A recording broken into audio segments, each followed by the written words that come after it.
Well, welcome to the Modern Family Finance Podcast, where we talk about all things money, career, and life.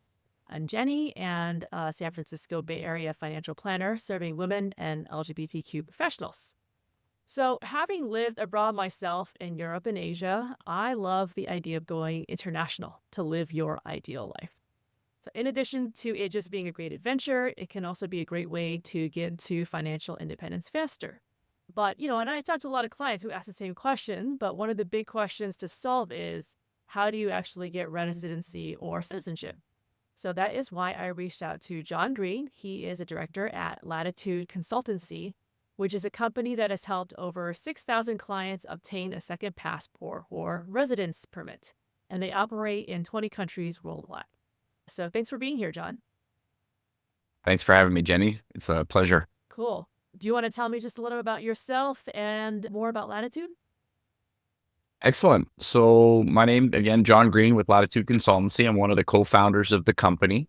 We started just about 6.5 years ago, and we specialize in citizenship and residency by investment planning. So we're assisting clients with these type of programs from all over the world, and we have a global presence. I myself am based in our Vancouver office, and predominantly assist our North American client with obtaining a second citizenship or a residency permit from around the world. Gotcha. I can hear the Canadian accent. Yeah, I can't hide that. It comes out all the time, that's for sure. That's awesome. So tell me some of the use cases, like what kind of folks are engaging with your service? We get a wide range of clients, everywhere from the ultra high net worth to the high net worth to the mass affluent clients from all over the world. Predominantly American clients are seeking more options in life and not to be necessarily tied to one country. They want the option or the freedom to be able to reside in another country or just have that option down the road should the need ever arise. And so that's really where we come in. We're helping with that planning. Because there are a lot of misconceptions within this industry on certain programs and what the qualifying factors are, the minimum investments, et cetera. And so we can come in and sit down with the client and review their options and help steer them in the right direction to the program that's going to best fit their needs. Okay, yeah.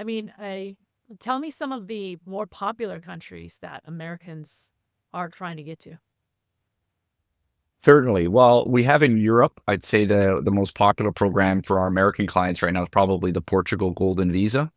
So it's a program that's been around since 2012. And the government of Portugal created this program back then as a way to help the country come out of the debt crisis from 2008, 2009. And it's really had a positive effect on the country as billions of dollars have been poured in through foreign direct investment, as foreigners from all over the world, not just Americans, of course, are looking at Portugal as a viable option for a residency permit. And what's made it so popular is that it's a flexible program. So clients only need to spend 7 days per year in the country to maintain the residency status. And that's even enough to qualify for citizenship after 5 years. So for a lot of clients who maybe aren't quite ready to make the move to Europe, but they want to start the process and they're wanting to work towards citizenship, Portugal has been a very popular program because of that flexible nature, especially those with kids still in school. They're not ready to make that move yet, but they're interested, in the long-term ultimate goal of EU citizenship. So Portugal has been a very popular program with our clients. So I've heard, though, that program has ended. Is that the case, or how can people get to Portugal now? It's not the case. So Portugal, every couple of years, tweaks their program. And so when it was first launched in 2012, the two main options were a bank deposit and a real estate investment. And throughout the years, they've tweaked it in terms of the minimum costs to help encourage investment in more rural areas of the country. And they've brought in new options, whether creating a business or investing in a venture capital fund. But in about October of last year, they decided to remove real estate as a qualifying investment. And that's really because some of the concerns the local population had was real estate prices were becoming too high for the local population to afford. Notwithstanding, the Golden Visa makes up something like 0.01% of real estate sales throughout the country. Nonetheless, the government wanted to appease the voters. And so they removed real estate as a qualifying investment. However, they still have a number of options to qualify. And right now, the most popular is the venture capital fund, which is an investment from 500,000 euros into a fund, which in turn is investing into Portugal. And that will qualify you for the Golden Visa. Gotcha. Okay, great. That's actually a big misconception, is that it's over. You can't get into this anymore. So you can still get into Portugal. It's just a different type of investment. Tell me though, sorry, go ahead. I was going to say, so there's a caveat to that Yeah. in terms of the application delays, the processing delays. So right now, we're estimating that applications, if we submitted one today for a client, is going to take 2 to 3 years for the government to approve that application. So they have an enormous backlog of immigration applications across all sectors, not just the Golden Visa, which makes up a very small portion of that. And so for clients, if they're patient, then it's a good solution. But what's interesting is the government's passed legislation where the 5-year citizenship clock is actually going to start on application submission rather than on application approval. So even though clients are perhaps waiting 2 to 3 years for their application to be approved, they're already working towards that citizenship, the 5-year path to citizenship. So it's still a very popular program despite those delays. And for those clients who actually want to move to Portugal, they're interested in moving sooner than later, they can actually go to court and sue the government, which sounds harsh, but it's not. It's a pretty simple procedure because by law, Portugal's supposed to review applications within a certain time frame. And so if clients are actually wanting to move to Portugal to establish their life there, then you can force a court to make a decision on the application and ultimately get it approved. And so that's another way to get to Portugal quicker for those that are interested. Gotcha. Okay, great to know. Outside of Portugal, give me some other examples of popular programs that Americans are going after. If the desire, and I think what you laid out earlier, like why would Americans want to do this? I think what I'm hearing is a lot of folks do want that optionality. They're not ready to move and just go over there now, but they want the optionality if, stuff hits the fan, they can go there. Or if, they're thinking about retiring in the future, they can go there. What are some other programs that are popular? Exactly. So another program that's it is popular, but it's not as maybe attainable to as many people is the Malta Citizenship by Investment Program. So this is Europe's only citizenship by investment program where clients contribute to the country and subject to strict due diligence checks are granted citizenship. So this is a more costly program because the path to citizenship is about 18 months. Once they're a citizen of Malta, they have the right as an EU citizen to live and work anywhere in Europe. And the cost, though, as I said, is substantial. It starts at about 950,000 euros, which is a non-recoverable cost. So it's a combination of a government contribution as well as due diligence and some processing fees, the leasing of a property, etc. Takes you up to about 950,000. And for each additional dependent, such as a spouse or a child, you can include them, but then the cost goes up slightly, about 60 or 65,000 euros per additional dependent. So you can see it's an expensive program. So it's not for everybody, but those who have the financial means and are comfortable making such a payment in return for citizenship, it really is the ultimate solution. Gotcha. So for $1 million, somewhere around there, you can get citizenship into the EU. Okay, well, it's an option. Exactly. Speaking of these citizenship by investment programs, I'm a financial planner, right? So my question is, what are the main risks, right? So let's just go back to the Portugal one as an example. I'm going to put, what did you say, 500, 600,000 euros into the VC fund? Do I think about risk the same way that I might think about any typical VC fund, which is reasonably high, or like how do you think about that from a, financial standpoint? Yeah, it's a great question. So I'd say Portugal was very popular back in the day because it was an investment in real estate. And we did have clients going through the venture capital fund, even though real estate was available, because the venture capital fund used to be 350,000 euros And so then, but when they increased it, the demand did go down. However, now that real estate's been removed, we see the demand go back up with the venture capital fund. Like any investment, there's risk that comes with it, and there can't be any guarantees by the fund to return the money risk free. So, and there's a varying different funds to choose from, which come with varying risks.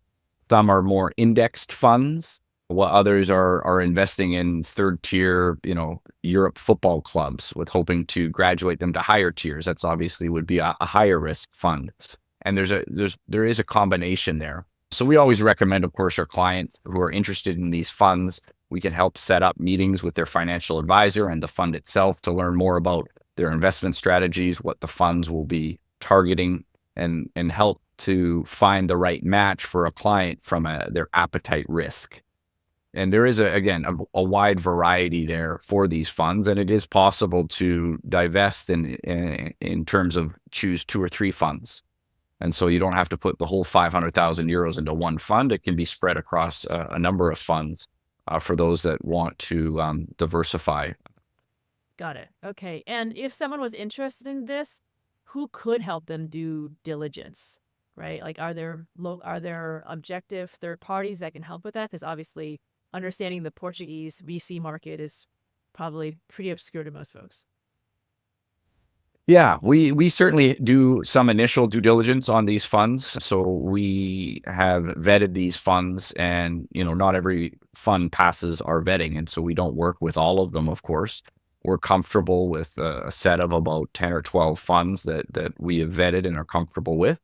But like I said, what we always recommend our clients for the funds that are of interest to them, we can help set up calls with the fund managers and the client's financial planner to set up these calls to ensure they are comfortable with the fund before investing in it. Got it. Okay, makes sense. We spoke about Europe. Are there anything else in Europe outside of these two, and what about other regions of the world? Certainly. So before I get into the Caribbean, maybe we'll touch on the other European options that are popular. Greece is another golden visa, so what we call a residence by investment, and it involves real estate. Its currently minimum is 250,000 euros, but it will be increasing to 400,000 essentially at the end of August. But that's been a very popular program just for those who want to invest in real estate. And perhaps citizenship is not an end goal because it's very hard to graduate to citizenship. They require you to live in Greece for at least 6 months out of the year for 7 straight years, and then have an intermediate knowledge of the Greek language, which may be harder for some than others. And there's also a citizenship knowledge test that they must pass at the end of 7 years, which apparently is quite difficult. So for those who are looking at these programs as a eventual, path to citizenship, Greece probably isn't the right fit unless they're comfortable with that type of journey. The other program that's been quite popular is the Spain Golden Visa, and it involves the purchase of real estate from 500,000 euros. Although the government is currently debating whether to keep real estate as a qualifying option, or they may follow Portugal's steps and actually remove it. Again, for those that are interested in citizenship, it's a longer path. It's a 10-year journey, with the first 5 years being flexible, but then from year 6 to 10, you have to spend a lot more time in Spain.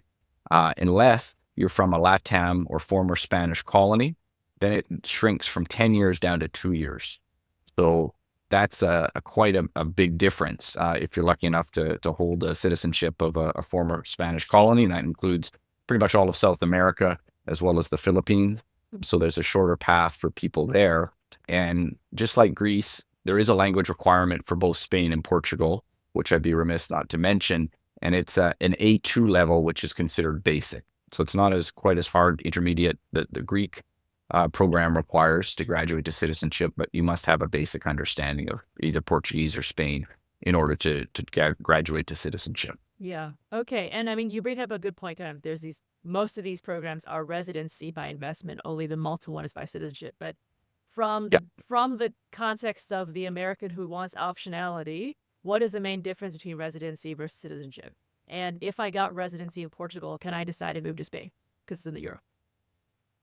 That's a really, really good question. So yeah, there's two main types of programs that we offer: citizenship by investment and residence by investment.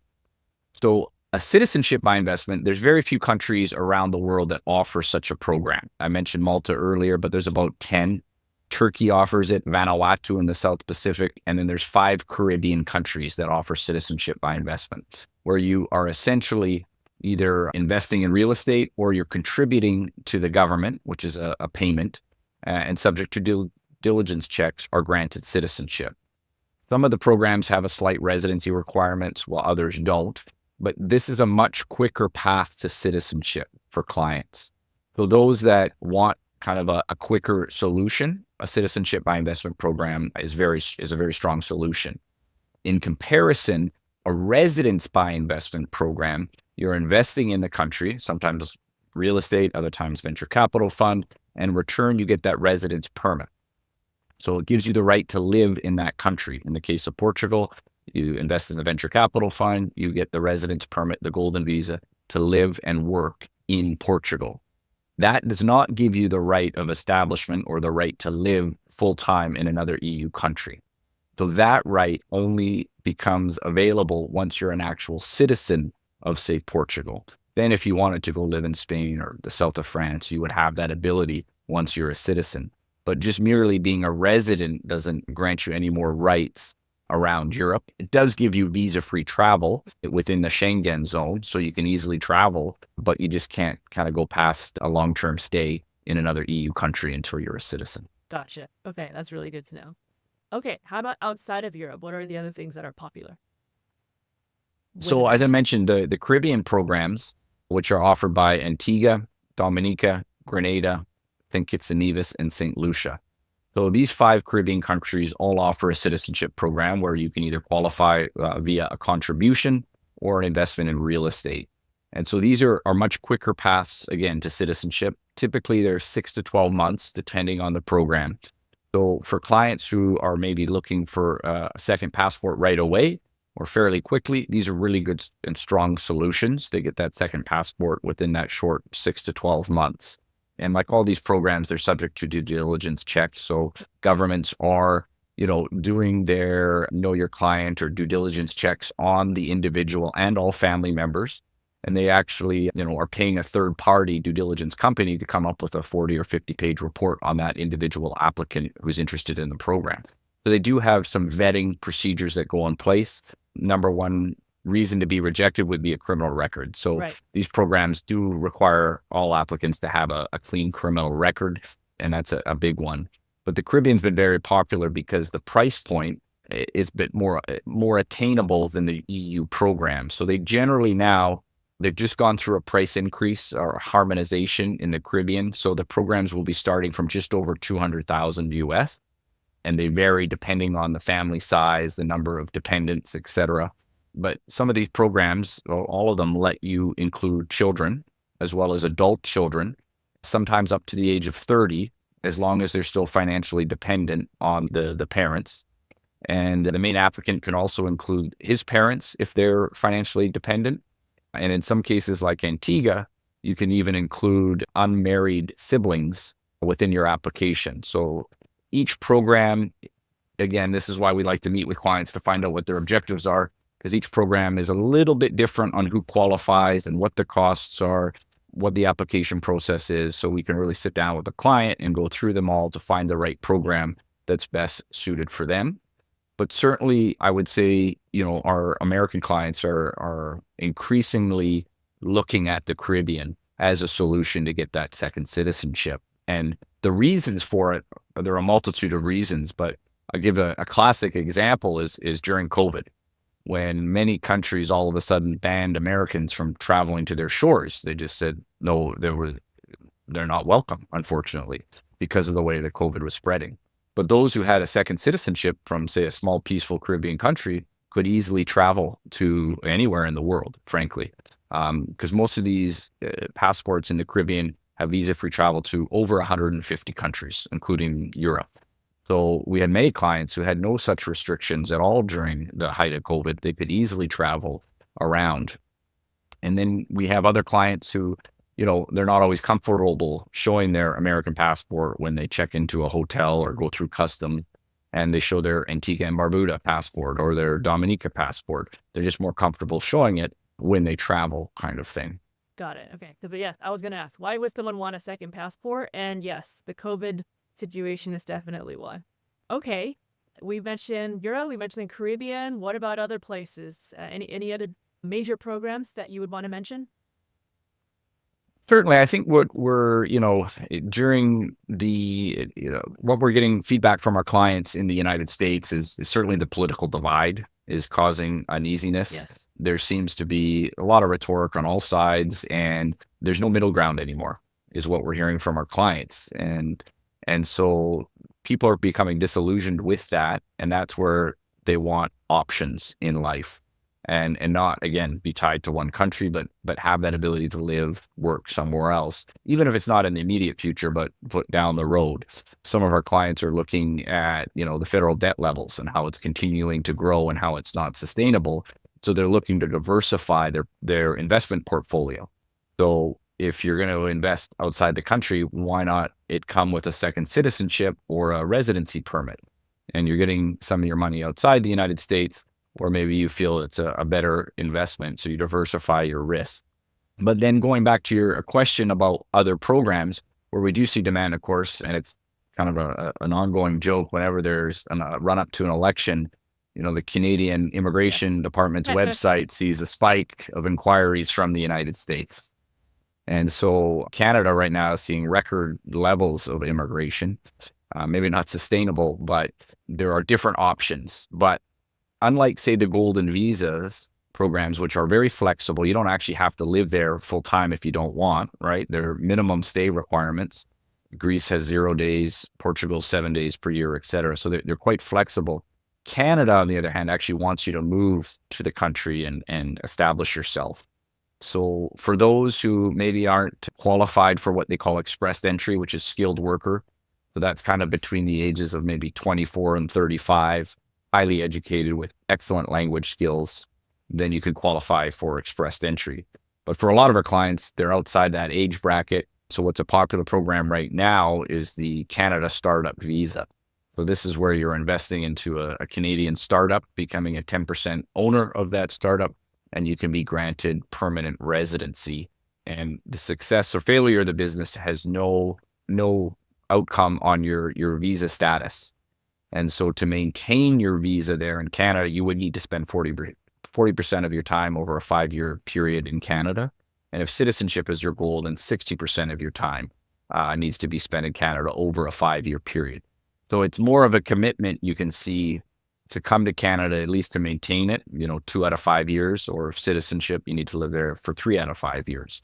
So it's a bit different of a program. And most countries are like that around the world, right? In order to maintain it, they're actually wanting you to live there full time on their shores. Whereas the golden visas and even Malta to that extent doesn't require you to live there full time if you don't wish to. Yeah, got it. And tell me more about the startup. So this is you starting up your own business, being at least a 10% owner. Are there requirements to how significant or how many employees a startup can have? Like, can you go there and start a food cart and say, this is my startup, or does it have to be of No, a certain thing? it has to be of a certain Yeah. thing. So there's generally there's the main person, the founder, and then we bring in 3 or 4 other founders to help who have an area of expertise that can lend a hand to the business. And so generally speaking, the one person will have an idea, something that's innovative, that's going to be, a Canadian success story. So whether it's AI, things that are disruptive in today's world. So it could be anything technology, healthcare, AI, things of that nature, where they're wanting to produce a Canadian product and then export it to the world. And so generally you have the main founder who maintains 40 or 50% ownership, and then the other co-founders come in as 10%, 3 or 4 will come as 10%. And then the business plan must be supported by an angel group or a venture capital fund to write a letter of support. I see. And then typically those, 3 to 5 individuals will all be granted residency in Canada. As I said, permanent residency as opposed to temporary. It is permanent. And then whether the business is the next Google or Amazon, or, startups are inherently risky, whether the business fails in 6 months or 3 or 4 years, it doesn't affect their immigration status. Gotcha. So they're immune to that. And for many of our it's more of an advisory role that they're playing. So we help match make them, the founder, with some co-founders, and someone may come from an accounting or a business or a marketing and sales background. So they're coming in to advise the company, and, but it's not generally a full-time role. And so they are free to work or start their own business should they choose to in Canada. They're not restricted. I see. So the founder may already be in Canada, and what you're doing is matching co-founders who might be interested not only in investing in this company, but also in getting the residency in Canada. And that's how you're pairing it together. Is that correct? Exactly. So at any time, my colleagues have a number of different businesses that are looking for co-founders. Gotcha. And that's where we match. And the businesses, though, generally aren't yet in Canada. We're at the kind of the preliminary stage where someone has an idea. They want to come to Canada, I see. but they need help, I see. right? So they need the expertise to help bring that business in, Yeah. and they need some capital as well to help fund it. And so that's where we come and matchmake and help make the process smooth, a smooth process for them. Fascinating. Yeah, it's definitely a matchmaking process in many of these things, right? So, okay, so I feel like we've gone through a lot of these kind of investment programs. There are also citizenship by descent programs, of which we personally, Yes. my wife, is trying to investigate whether her Italian grandmother can help her get citizenship in Italy. So tell me more about these. Like, you might be sitting in America and maybe your grandmother or great grandmother was in some EU country that you'd like to move to. What options might there be? There are literally millions of Americans right now who have the ability to acquire EU citizenship through their lineage, so through their family. And whenever I talk to a client, I always recommend, or I always ask, do you have any heritage in Europe?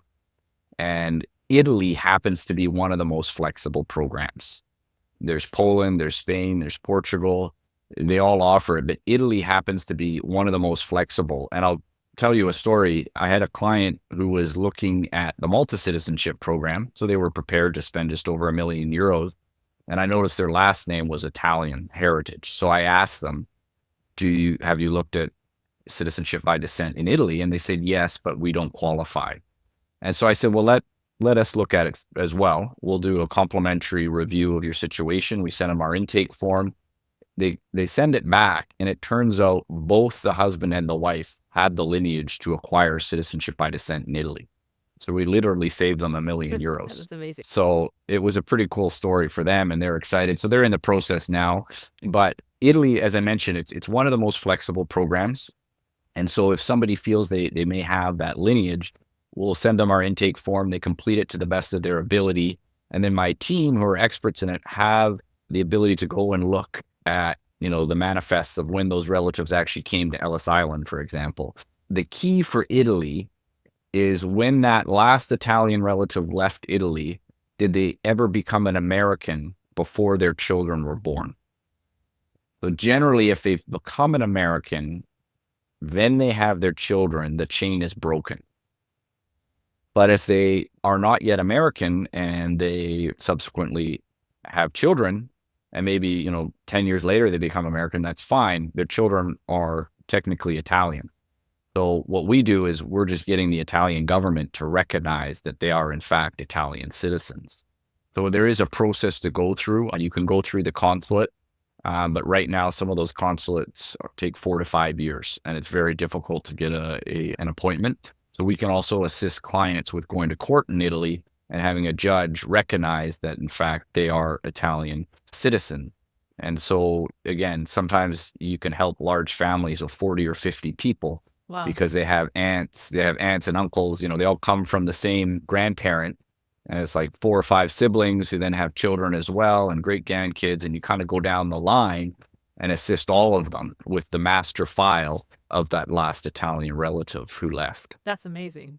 Well, like, how many generations back can it be that last relative? Does it have to be the grandparent, the great-grandparent, the great-great-great-grandparent? There's really no restriction on how far it goes back. It's more about the time of when they left Italy. So, for example, for Poland, essentially, you need to have your last relative must have left after 1920 because Poland didn't become a country until 1918. For Italy, that ancestor must have been alive after March 17th, 1861. So again, it's quite generous there for Italy. And so for a lot of clients, the relatives came over in the early 1900s. And what's intriguing about Italy is they have a lot of loopholes as well. So even though someone may have been told they don't qualify, again, we review it and find out that they do, in fact, through this certain loophole, which is what my team does. Gotcha. That's amazing. How long does that process take? How much does it cost? What happens if you do all this work and it's not true? Is it, I guess you probably are paying the cost anyways. Well, yeah, we don't, for example, we won't take on a client unless we're Pretty sure. 100% confident, that they qualify. Okay. So there's, for Italy, it's based on when that relative, if ever, became an American. And so there are ways to find that out, right? Sometimes they're self-reporting. They put on documents that they're an alien. They're not a U.S. Citizen. And, there's clear records of that. And most people wouldn't lie on those type of applications that we see from 80, 100 years ago. And so we're confident that they, in fact, will qualify for Italian citizenship.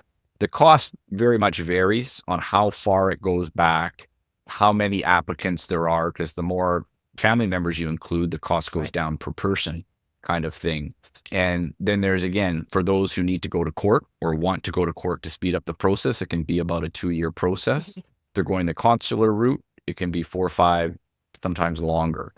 So many clients go the court route, or some don't even have a choice because they have to recognize we have to go through one of the loopholes. Yeah. And that requires a court to recognize it. So the cost varies quite greatly, I'd say. Yeah. And a variety of factors will affect the price, but generally a good estimate starts at about $10,000 US. Great. But when you think about needing to spend $1 million to buy citizenship, right? This is an amazing route if it can work for you. We're very excited. We're exploring this with you guys to see if that's a possibility for Lisa. That's great. And, once she becomes Italian, then it's quite easy for her to live anywhere in Europe, right? And your children could become Italian as well. And if you want to join her, of course, then you would just apply for a spousal visa. Right. Whether that's in Italy or Portugal or Spain. And so it's very easy for you to also reside with her in any EU country. And then you can eventually graduate to citizenship of that country that you're living in as well through naturalization. So for any clients who are lucky enough to have that lineage, I always recommend it. My kids did Polish. My wife is from Poland, was born there and immigrated to Canada. So our kids became Polish. So they all now have that ability to live and work anywhere in Europe. Yeah. So it's just a great option to have, but not everybody's lucky enough to have that lineage, or it just goes back too far. Their family's been here for a couple hundred years and then it's too far back, or the country that they're, each country's a little bit different. Canada only goes back 1 generation. Portugal and Spain are generally 2 generations. Again, Italy, there's no restriction. It's just that date that they must have been an Italian after that date. Yeah. I mean, that's fantastic, though, because, like you said, if you can become a citizenship and it's a EU country, then you have flexibility, not just in that country, but, the EU as a whole, which is huge. Okay, yeah. So this is very exciting for us personally because we are very much into enjoying life in many countries and having more flexibility and freedom to do so is great. But how have you seen for the general market, how has this, how has the desire or market for second passports and residencies evolved, and kind of what trends do you see in the future? It's a great question. For Americans in particular. Yeah, when I started in the industry 15 years ago, I'd do the conference circuit, and I'd have a booth, and we'd be advertising our services, citizenship by investment in the Caribbean, because back then there was really only St. Kitts and Nevis and Dominica were the only real programs, and people would give us a blank stare. Why would an American ever need a second citizenship? Is that even legal? And of course it is. Americans can hold multiple citizenships. There's no maximum number. But really, we've seen that sentiment change over the last 8 years, I'd say. When President Trump got elected, we saw an uptick in demand. And then we saw a further demand once COVID hit. When COVID first happened, we were taking measures because we didn't know what was going to happen with our business, right? Would demand slow down? And it did for maybe the first 3 or 4 weeks. And then all of a sudden we saw a huge uptick and demand exploded. Get me the heck out And of here. yeah, well, again, it was people all of a sudden realized that one passport wasn't good enough, right? They couldn't travel anymore on that American passport. And so China used to always be the number one source market for the Portugal program. But when COVID happened, America became the number one source market. And really, we haven't seen that change. That demand is still there. It's still increasing, whether it was COVID or, the Supreme Court ruling on abortion or, President Biden getting elected. It doesn't matter who gets elected, what side, there's always going to be people unhappy and looking at more options in life, right? And wanting that. So the demand is increased. We saw that happening in the US so greatly that's why we opened an office. We have an office down in Miami, and that's to service the demand because the US has become such an important market to the investment migration space. And we don't see that slowing down. Programs do come and go. And then, so that's another trend. We've seen UK had a tier 1 program, they called it. Ireland had an immigrant investor program, and they both closed their programs. But, then you have other countries that are thinking of launching a program, like Hungary is launching one soon. Portugal thought about closing it, but then just tweaked it instead. And so programs come and go throughout, all the time. But we don't see demand slowing down whatsoever. Gotcha. Well, and I think there's a sentiment that, with all the anti-immigration feelings, especially in Europe, that these programs will go away. I know you guys don't have a crystal ball, but are you telling clients if you're interested in one of these investment programs, you should do it now? Or do you feel like these will still exist in some form or fashion? Oof, the tough one because there's pressures on these programs because not everybody likes them, right? And for example, the Malta citizenship program, the EU took Malta to court over it. And that court case will be decided probably in the fall because the EU is not happy that they have such a program. Notwithstanding that, a Malta application is literally this thick paperwork. More due diligence and vetting goes into a Malta citizenship applicant than any other form of immigration. Whether that's skilled worker, family reunion, corporate transfer, refugee, whatever it may be, nothing comes close to the application process that a Maltese client or applicant will go through. Yet the EU doesn't like it. They feel, I suppose, that people are buying their way in, which they are to a certain extent. But the program in Malta has had such a positive effect on the country. During COVID, when things were shut down, Malta kept operating because they had such a strong surplus from their program. So they were able to pay their government employees without any issues.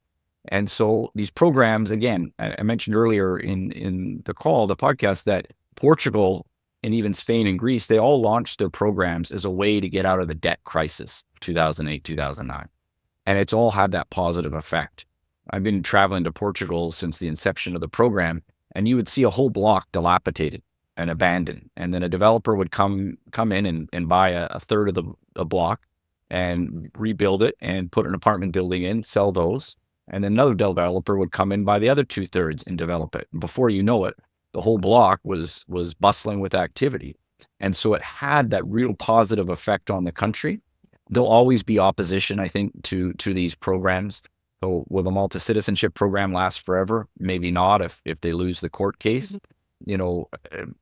Programs change. Again, a lot of people were thinking about Portugal, but they waited too long, and now real estate's removed. They're a bit more nervous about moving forward, say with the venture capital fund, because they were just comfortable with the real estate option, but they delayed it too long.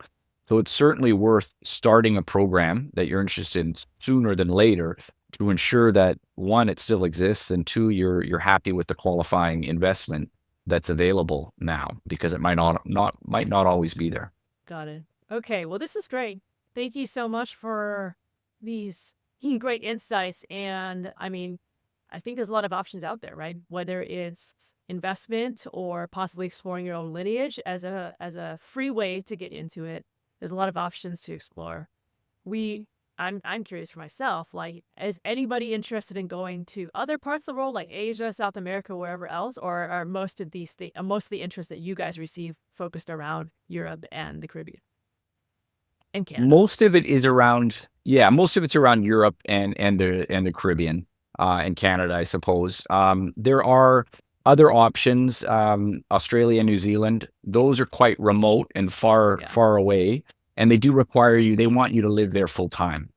So that's, for a lot of our clients, they're not ready to make such a Yeah. move. So they like the flexibility that the Caribbean or Europe Yeah. offers, or the proximity that Canada is, right? They can easily come back and visit extended family, or friends, if they live in, when they're going through the Canadian program. So we do see the most demand for those European and Caribbean. In Asia, there's a few programs. Again, Malaysia, Thailand has a kind of a visa program, but they're all temporary solutions. They're not long term, or necessarily lead to citizenship.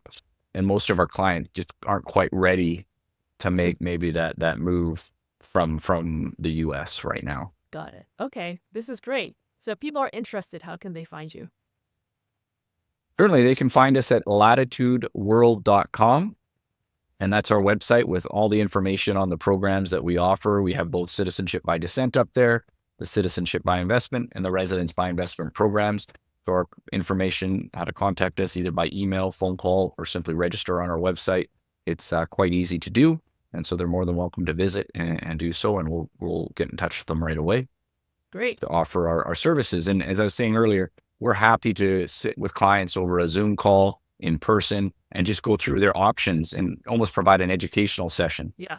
These are your options. These are your minimum costs. These are the requirements, what you're going to have to do to obtain it in the end. Because some countries require you to open a bank account, obtain a tax ID, et cetera. And so the requirements vary from program to program. So we're happy to sit with clients and go through that with them. Awesome. Well, thank you so much for your time, Jon. This is great. Thank you, Jenny. Really pleasure to be here. I appreciate it.